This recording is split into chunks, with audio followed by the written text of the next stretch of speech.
Okay, it is 11:02, so we are going to go ahead and get started. So welcome to the July 13th, 2026 cataloging meeting. I feel like I have to say this because I say it every time. We have a short agenda today. Maybe we'll have a short meeting. Who knows? We know how that goes, though. Um, so we are going to jump right in here. So cataloging committee news. Basically, this is just to update you guys on what we as the committee are working on. So these are the people plus myself who you reach when you email cat help. Um, right now we are reviewing the best practices and cataloging policies, and we're going to make some edits to those based on, new MEC policies that have been voted in or whatever, or things that have changed in the system with the updates. So we just look over everything, every couple of years or so, just to make sure those are still up to date. So, when you're using them, it is the most accurate information as possible. So keep a lookout for that as we keep working on that project.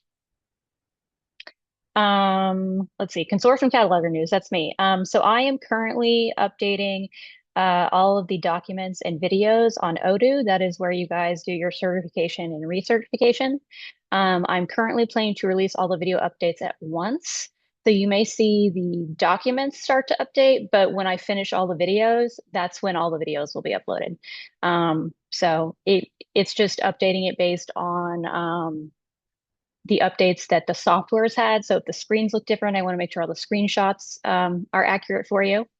And then the written directions and then the videos are accurate as well. So keep an eye open for that.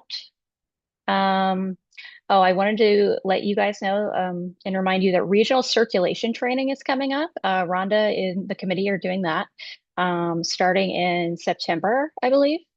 And registration will be through Odoo, like the cataloging training is, and it should open on Wednesday. So keep an eye out for those. So I know a lot of people in here wear multiple hats. So a lot of you that are catalogers also are circulators. So I assume a lot of you will be going to that too. So just a reminder about that. Okay. All right, meat and potatoes. Okay, so Catalan Connect, the OCLC vote, which that's basically what we talked about last meeting, the entire meeting. So this is what we were doing with OCLC saying we all have to get off of their service and using Z3950 in connection or come on as a consortium and what that looked like. And there was a vote. Um, so the vote outcome, OCLC passed. So we're all going to get OCLC with a 1-year contract at fee structure number 2. Um, I cannot answer questions about the fee structure that is over my head that are those are Colleen questions. However, if you do have questions about that, I can happily forward them to Colleen if need be. But what does this mean? So this means that come, I believe, September, the consortium as a whole will have a 1-year contract with OCLCs, and everyone will be getting their own credentials for login for Z3950. Um, so we will cross that bridge when we come to it. Putting in your credentials are very easy. Basically, when you're in cataloging, with the 3950, it's basically right here. And you would have a username and then you'll have a password. And once you put that in, it will search OCLC for you when you use the 3950. I'm not sure exactly how the usernames and passwords are going to be given to us. That's to be determined, but I'll let you guys know more as, the time gets closer and we get to use this. Okay. All right, so moving on, require monograph parts. So we touched on this. We've been touching on this for like, I don't know, like 6 months. We've been talking about this and what that setting means. We turned on the setting, require monograph parts, which means that if you are adding an item to a record and there is at least one item already on that record that has a monograph part, before you can save your item, you are required to add a monograph part. Now, this sounds like a great thing, and it is with an asterisk. The asterisk being is, what if there shouldn't be parts here and the parts are wrong? Um, so that's what I'm saying by erroneous parts. Also, I just like the word erroneous. It's fun to say. So, uh, basically, let's go in. I don't even, oh, I was in the negative TC one. That's the last thing I was in. That's a bad, bad news bearish, not that one. Literally any other record. Um, let's see. It's always where the crawdad's saying. It's the only thing I can think of when put on the spot.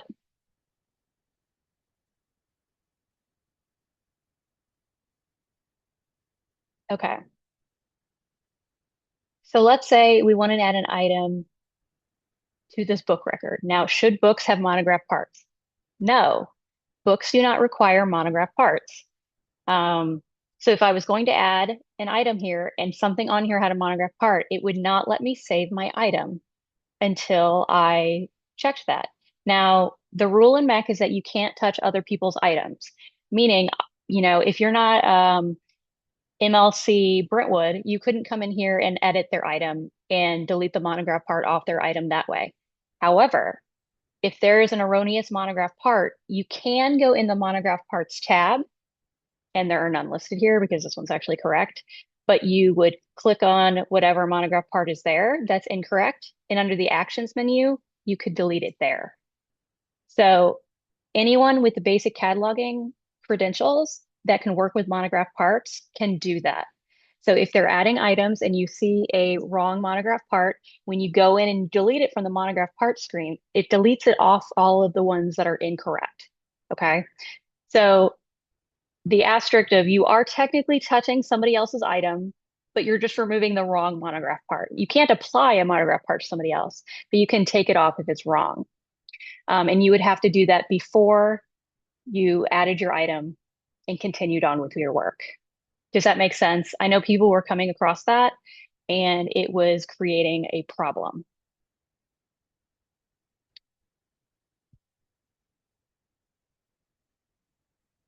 Sarah, are you monitoring the chat for me because you're the best? Uh, yeah, that's why.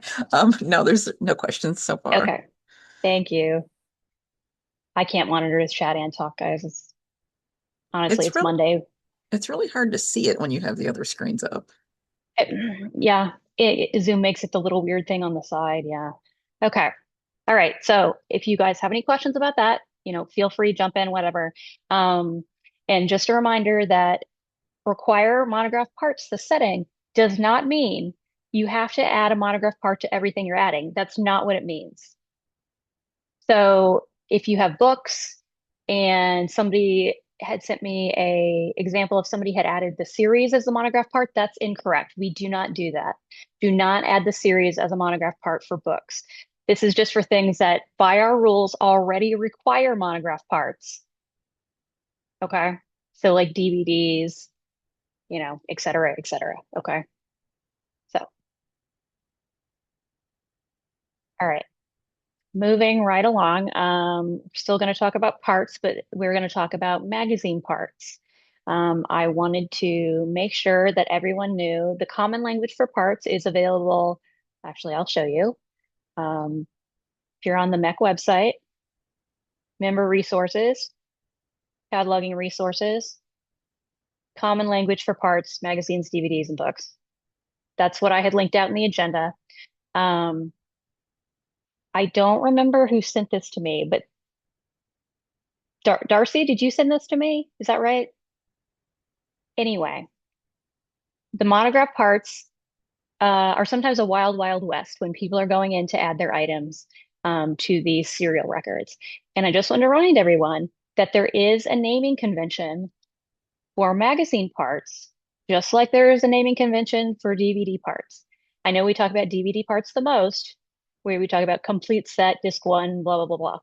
But magazines require the same amount of pickiness of like how you're naming things.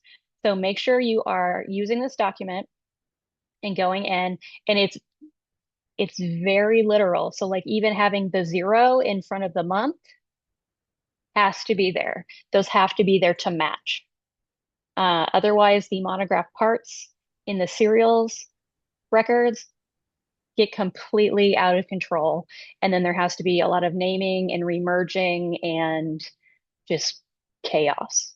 Um, if you Liz, ha Yes. Oh, sorry. It was me that sent it to you. I was like waving and nodding, but then I realized maybe you're not staring at my Oh face. yeah, I can't see you. No worries. So, a couple of things that I've like whenever I catalog magazines, the reason that I sent it to you is because when I sit down, I've got like this 3 foot tall doom pile of magazines, and so whatever I come across, it's like times 1,000.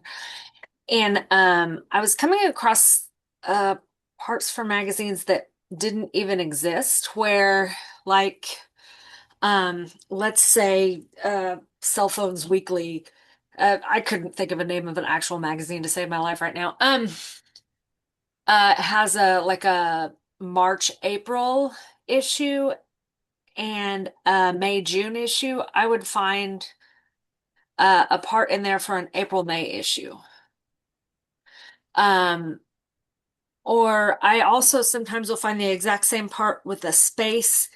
It'll be like YYYY slash MM space, and Hmm. it won't have it'll be separate from the one without the space. So there's all kinds of weirdness. But anyway, I just wanted to say that yes, I was the one that sent it. Okay.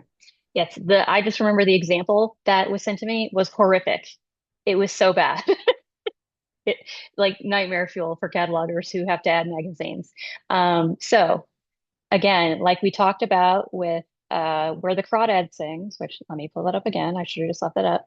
Under the monograph parts tab, when you are doing magazines, if you see magazines that you know the parts are really technically the same, but they're named incorrectly, you can go under this tab and, click which ones you want to and go and then merge the selected parts. And when it merges a part, it's going to ask you which one's correct and you want to keep. You choose that one, and then it goes through, and then all the ones that were incorrectly named change to the new correct name because the parts have been merged. So just know if you have basic certification, anybody who is adding things should, they have access to monograph parts and can merge parts as necessary. Now, if you are coming across magazines that don't have the issues don't even really exist, Um, unfortunately, that's a thing where you're going to have to probably message the library and have them fix it. Unfortunately, I can't fix that because I don't have the magazine. So I can't see what issues they are. Okay. Um, but so email other libraries. If you come across a magazine serial that is particularly horrific and you're like, I just don't have time for this nonsense, feel free to send me the TCN and I will clean it up as much as I can and contact who I need to. Okay. Because I know some of those magazine records, because they're serials and they're shared, are huge. Um, and that is just a lot of work for one cataloger who just wants to add the magazine and go about their day to mess with. Okay. I get it. So if you come across those, please send them to me or even Cat Help. I'm sure Cat Help would, fun. Let's play with magazines, okay? Um, but again, please refer to the Common Language for Parts document. It doesn't just list what we use for DVD parts, although that is the one that we talk about the most, okay? Um, magazines, volumes, also very important, and the language can be found in this document from the website. Can I add one more thing, Liz? Um, Absolutely.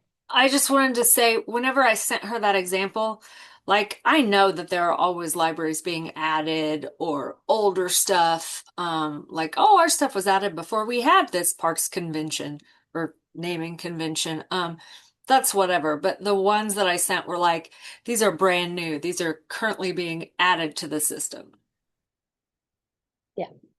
Yeah. So as Darcy said, as libraries who merge in, they may not, it's a task to correct your monograph parts or add monograph parts when your library that doesn't use them and you come in. So that is completely different. Yes, we should be cleaning those up, but this is like really about guys, like don't add new ones in that are also wrong. That just makes us all crazy.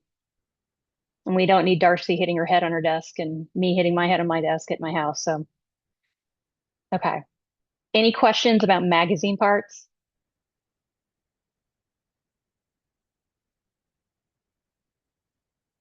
Okay.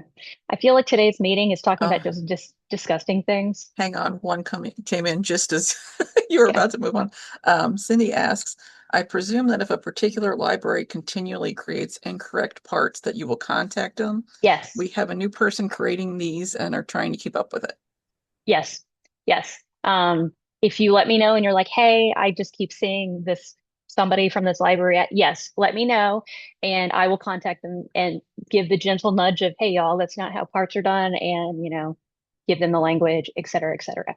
But I don't see everything. So if you see them, please let me know and I am happy to do that. Because there's always new people coming in and the parts naming convention is just, it's difficult for everybody. So, all right. Moving on to the next disgusting thing that is on today's agenda. I'm going to be happy that may actually be a short meeting because both of these things that we have to talk about are gross. I hate them both. So the -1 TCN. Um, I feel like everybody else who has to mess with the -1 TCN shares my ire of it. So what is it? The -1 TCN is in Missouri Evergreen. It is where when you make pre-cat items, that's where those go to live. So a pre-cat item, most people use them for like an interlibrary loan thing. It's something that has a barcode. It doesn't have a full BIP record. Some other systems call them on-the-fly records. Or let's say this can happen sometimes. A patron walks up and they're like, I want that book right there. And it's not cataloged. That can happen. And if you're like, fine, I'll let you check it out, you just add the barcode, that would also go on this -1 TCN and would be considered a pre-cat record, meaning it hasn't been fully cataloged. It has very minimal information. So the -1 TCN, because it is shared by all the libraries in MEC, is a nightmare. I'm not gonna lie to you. It's gross. It's a total nightmare. Um, I was doing this earlier and making sure everything was, well for the meeting. And so when you go in and search -TC1, and when I searched this earlier, guys, it came up, look at it go. It came up pretty fast. And I don't know what witchcraft that is, but knock on wood that the TCN always opens like that. So you can see there are currently 87 things, but there's 2,136 things hanging out also, which means they may not be available, but like they're just not deleted and living on there too. Um, so because of that, and because of how many things are attached to us, sometimes when you go to pull up the -1 TCN, it takes forever. And if you already are noticing on a day that the system is kind of running sluggish, do not search the -1 TCN. It will not help. It will not open because it's like, oh, it's Liz. I like Liz. It'll open. No, it won't. It doesn't work like that. So this morning, for whatever reason, it opens really fast. Basically, what you would do, you can go in here and open it, and we can look at everybody who's listed on there. And you'll notice how I searched. I searched for everybody, like all of ME. When you're working on the -1 TCN in the search, you would just be looking for your library. Okay. But when I look on here, because I'm generally trying to help people with stuff, it opens the whole thing. Now, -1 TCN will never not be a nightmare. It just is what it is because it's continuously being used. We're continuously doing interlibrary loan. But that doesn't mean it doesn't need maintenance because we couldn't and shouldn't let it snowball where it gets out of control. Because we have in the past, not knowing what would happen with this TCN and migrating in libraries and everything else. At one point, this TCN had over 6,000 things on it and it would not open at all. We do not want it to get to that point. So that means we have to do some maintenance on it. And so what that means for your library is you would search the -1 TCN for your library and just determine what should and should not be on here. So some things, this one, it says it's in the stacks. It's not holdable and it's in cataloging. If there's things on this list at your library, you just need to run them down, transfer them off of this TCN if they exist. If they're real items that somehow just, who knows how stuff sometimes ends up on here. I'd like to tell you guys it's always one thing or another, but we know like magic happens, terrible magic, and stuff sometimes ends up here that shouldn't.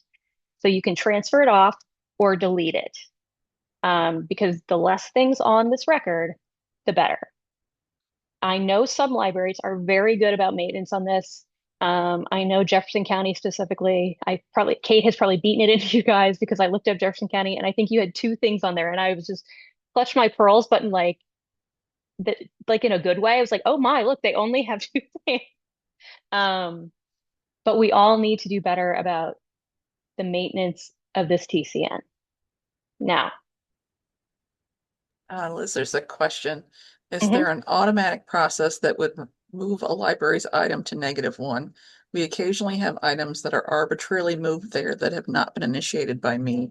I can say at our library, what sometimes happens is a misscan happens when people are checking it out, yes, and then like that bumps it into the -1, but I think there's other ways too. yes.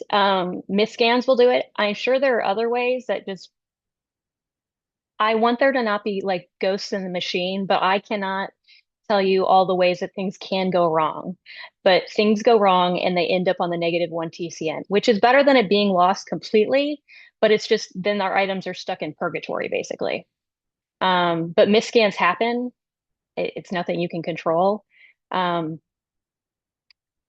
so I'm going to show you the search again and show you how, if I was a library doing maintenance on this, one of the ways I would do it. And then I will give you the shortcut that we have currently. So if we want to, we'll go back to search the catalog. We want to do TCN. I'm just going to look for JCL this time. So you would just look for your library. I'm going to enter.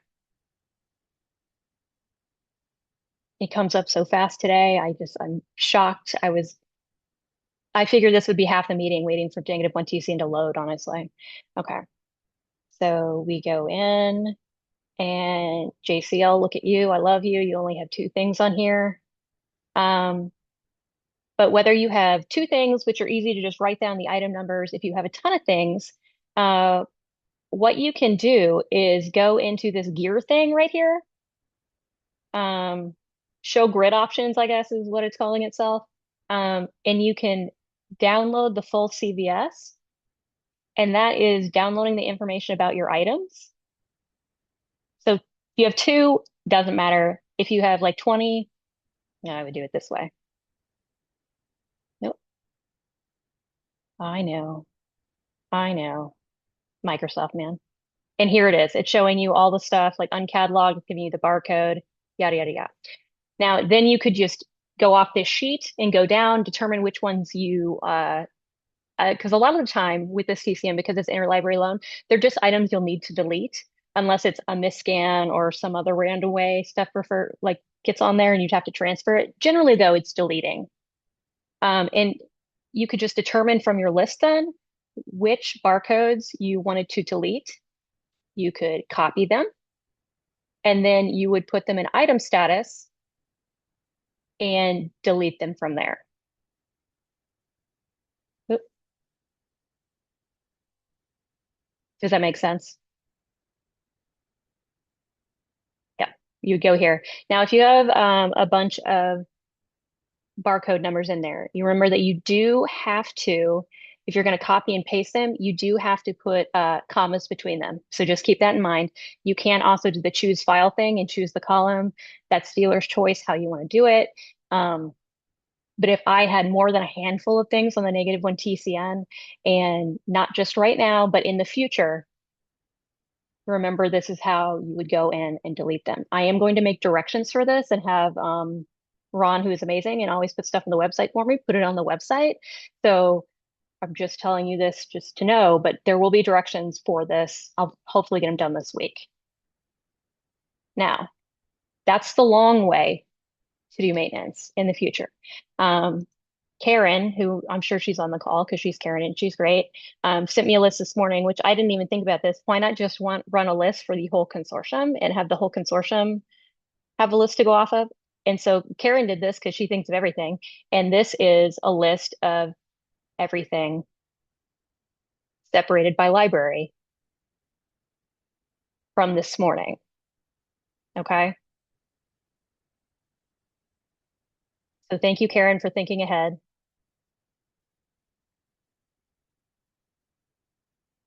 So now what I would do here, go through each item, right?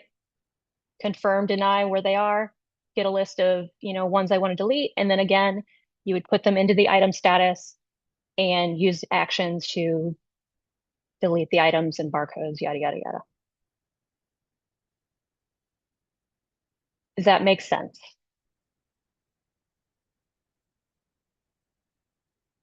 Okay. So those are two of the grossest things that we work with as MEC catalogers, consortium catalogers specifically, monograph parts and the -1 TCN. So good job that no one has left screaming from the meeting. Do we have any questions about what we talked about today or anything in general?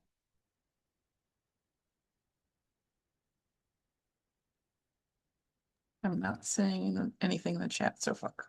Okay. Knock on wood, we are actually going to have a short meeting. I say it every time, but this time it's actually going to happen. Only 30 minutes.